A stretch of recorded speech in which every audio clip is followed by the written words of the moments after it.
Dopo l'accoltellamento, ecco il senegalese 38enne interamente coperto di sangue che tenta la fuga ma arranca, a malapena si regge in piedi. Siamo all'inizio di Via Olivi, cioè a 2 passi da Piazza Barche a Mestre. Il fatto tra gli sguardi carichi di terrore e panico di cittadini, passanti, commercianti e avventori dei locali seduti ai tavolini. Quando ieri abbiamo visto l'aggressione sembrava una cosa surreale.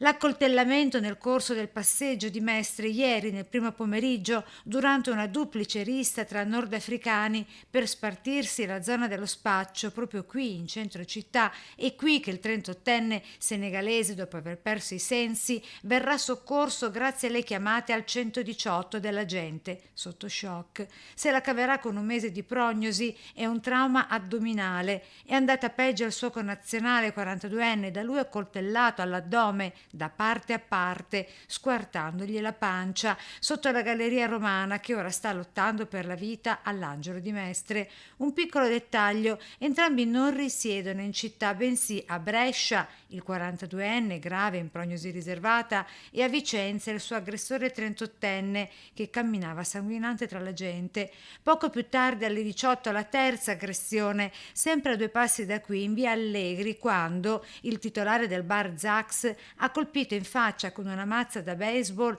un afghano che, dice il primo, gli stava molestando da tempo figlia e moglie. Lui ha portato bastone, io ho preso bastone da lui. Ah, tu Capito? l'hai preso da lui? Sì, lui è arrivato qua, disturbava mia figlia, lui dico, anche me dico, disturbava, dammi il numero, disturbavo, 2 volte è arrivato, io dipendere moglie, basta, dove dipendere moglie, è litigato con me, basta, lui è scappato, dopo è andato lì, è arrivata l'ambulanza.